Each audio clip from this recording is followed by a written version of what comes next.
first episode of the Postcards from the New Earth. Or better to say, welcome to the first postcard of the New Earth. This is a crazy world. Do you agree? This is an unjust world. Do you agree?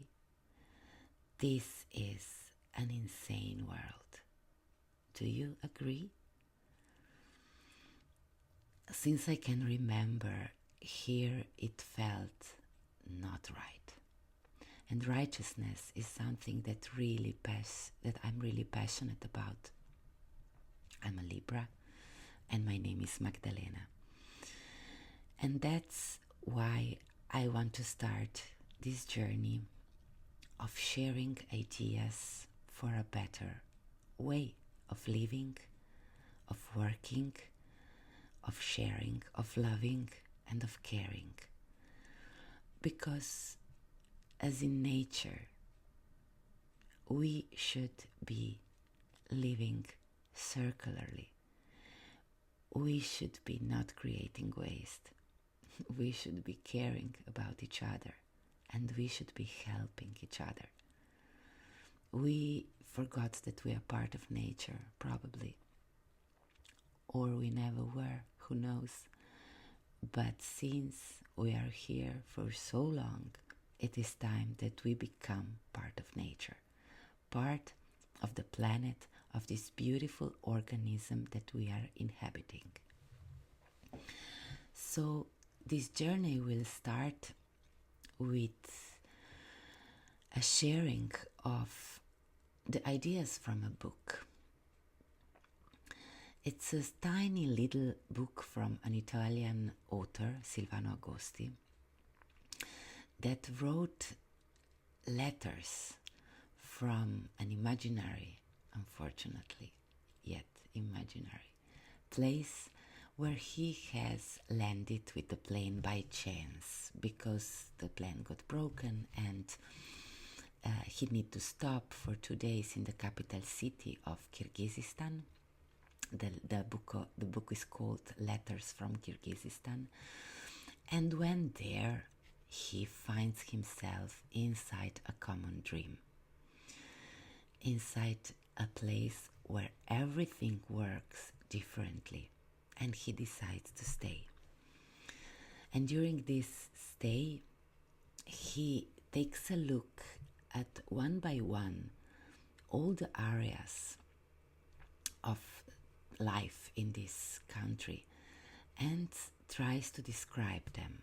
And what I'm going to do in these first episodes of the podcast will be trying to describe them to you, because unfortunately this book has never been translated in any language yet, and the ideas to me were really mind-blowing. I found it through my hands in 2012, and it really represented a change of direction for me because opened my mind to new possibilities. And I hope that through this journey it can open or widen yours too. So in this first letter, the author is impressed by the fact how people work in this country. Because men usually here we work 8 hours per day, sometimes 10, 40 hours per week. It's the bare minimum. While in this country people is working 3 hours per day. And they found out that everything is done just in the same way.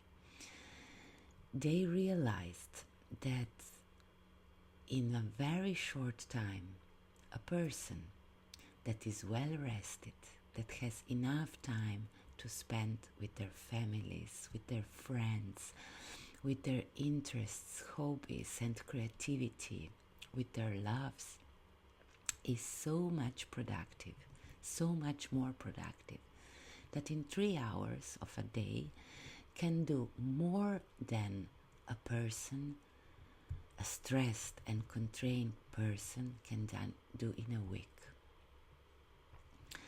So this is pretty interesting, is it?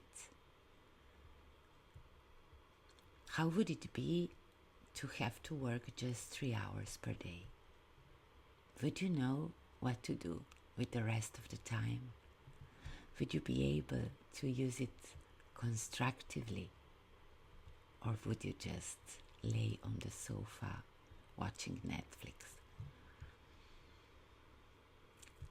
We are so trained to not be free. I look at children nowadays who are in schools from 8 in the morning till 4 p.m. and they get a bunch of homeworks to do till late in the evening, not having time to play, not having time to be children. And it seems that they are really trained to be machines, just working machines. And how is a person who just works? How is the body of the person who just works? How is the heart of the person who just works? And how is the mind of the person who just works?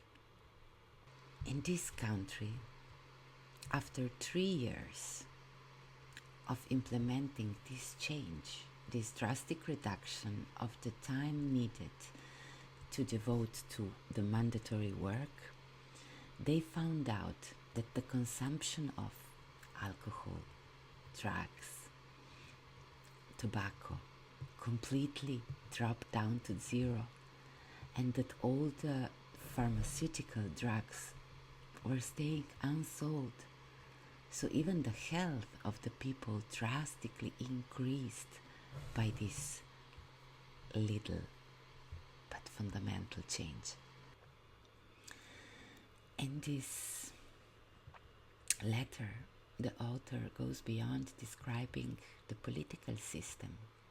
And in this country, you don't have politicians who are on their mandate for 4, 8 and beyond years, earning a bunch of money.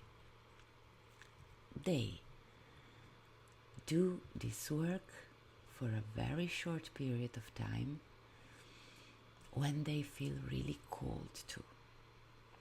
And for the work they do, they get the exact same payment they used to get in their previous job that is waiting for them.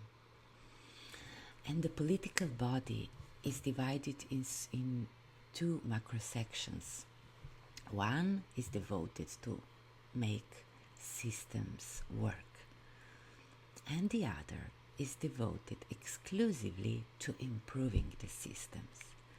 So for instance, there is a minister for work, and this minister is now, after 3 years of starting with this new system, trying to find out the way to make people work two hours per day, mandatory, and leave them the rest of the time to truly and deeply enjoy their lives. And I quote, "The Minister for the Improvement of Work Activities is convinced that only a humanity freed from work can be truly productive." And he says, "It is also certain that one can discover the purposeful action only by realizing in one's free time what one desires."